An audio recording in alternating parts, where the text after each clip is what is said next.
প্রদীপের প্রজ্বলিত দীপ শিখা উদ্ভাসিত করবে আমাদের এই 3 দিন ব্যাপী দ্বিতীয় জেলা ভিত্তিক সরস মেলা 2025-এর এই মূল অনুষ্ঠানকে।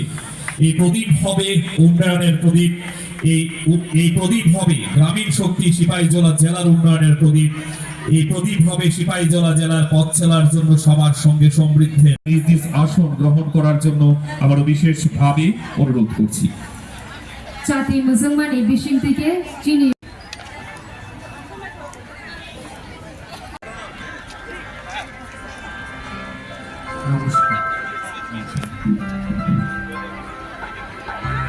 আমি কামনা করছি।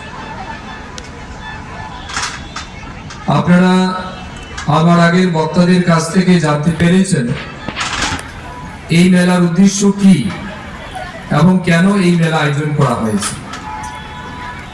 আপনাদেরকে জানতে হবে সরস মেলার অর্থ কি।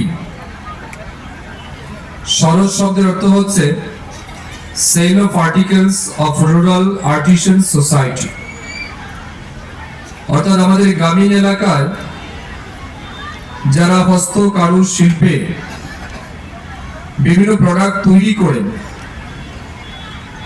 এই জিনিসপত্রগুলি বা প্রোডাক্টগুলিকে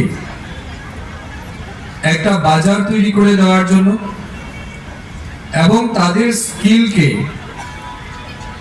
একটা জায়গায় এনে যাতে সম্মানিত করা যায়, সেই লক্ষ্যমাত্রা নিয়ে রাজ্যভিত্তিক সরস মেলা যেমন আমরা কিছুদিন আগে সম্পন্ন করেছি, বর্তমানে বিভিন্ন জেলা ভিত্তিক এই সরস মেলার আয়োজন করা হচ্ছে। এই সরস মেলায় আমরা লক্ষ্য করতে পারছি বিশেষ করে দিদিদের ইনভলভমেন্ট অনেক বেশি। এখানে যতগুলি এসএসজি গ্রুপের স্টল লাগানো হয়েছে, আমরা কিছুক্ষণ পর তা ভিজিট করব। টিআরএলএম এর মাধ্যমে বিভিন্ন সেলফ হেল্প গ্রুপের মাধ্যমে আমাদের এই রাজ্যের মায়েদেরকে আরো বেশি করে আত্মনির্ভর করার লক্ষ্যে আমাদের সরকার বিভিন্ন প্রচেষ্টা করছে। আমরা বিগত দিনেও বিভিন্ন সেলফ হেল্প গ্রুপ দেখেছি, আমরা বিগত দিনেও এরকম মেলা দেখেছি, কিন্তু বর্তমান এই 7 বছরের যেই সরকার চলছে আমাদের, এই সরকারের সঙ্গে বিগত দিনের একটা ফারাক ছিল। আমরা পজিটিভলি চাইছি মায়েরা যেন আত্মনির্ভর হয়, মায়েরা যেন স্বনির্ভর হয়।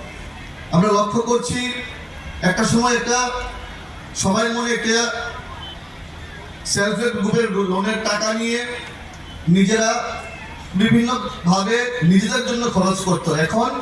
এখন সেলফ হেল্প গ্রুপের টাকা নিয়ে আমার মায়েরা বোনেরা নিজে আত্মনির্ভর হওয়ার জন্য বিভিন্ন প্রজেক্ট হাতে নিচ্ছে। আমরা অত্যন্ত আনন্দিত। বিশালগড় বিধানসভায় অল্প কিছুক্ষণ আগে আমরা সেলফ হেল্প গ্রুপের কিছু দিদিদের সঙ্গে একসঙ্গে হয়েছিলাম।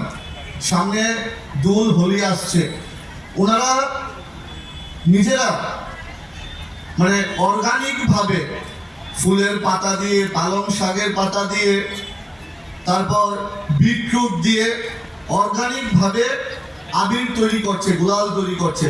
সত্যি প্রশংসনীয়। আমি আমার চোখে পড়লো হোমমেড কেক, এরকম বিভিন্ন ভাবে আমাদের মায়েরা আত্মনির্ভর হচ্ছে।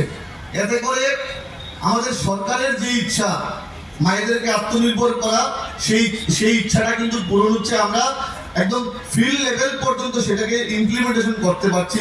সত্যি প্রশংসনীয় উদ্যোগ। আর এইরকম মেলার মাধ্যমে, এরকম অনুষ্ঠানের মাধ্যমে আমাদের মায়েদের বিভিন্ন যারা আত্মনির্ভর হওয়ার জন্য কাজ করছে, বিভিন্ন পোস্টার সাজিয়ে বিভিন্ন স্টলের মাধ্যমে আমার মায়েদের যে প্রতিভা আছে সেটা কিন্তু উন্মোচন করার একটা সুযোগ পাওয়া যাচ্ছে। এরকম একটা অনুষ্ঠানে আমাকে আমন্ত্রণ করার জন্য আমি আন্তরিকভাবে ধন্যবাদ জানাই এবং আমাদের